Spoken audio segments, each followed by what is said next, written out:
Hi everyone! Keeping promises is necessary to build trust with people.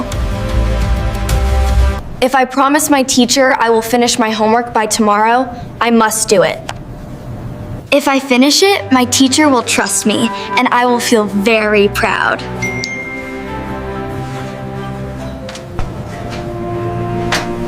If I don't finish it, she might feel disappointed.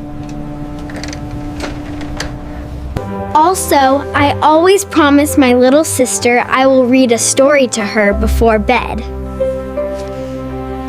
When I keep this promise, she feels very happy and loved. I think keeping promises makes our relationship stronger. It shows we are responsible and caring. So, always try your best to keep your promises.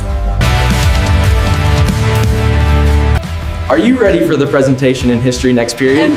As ready as I'll ever be. I'm just glad we're going first. We go back to play. Sleep, rocket ourselves, play, remain, everything.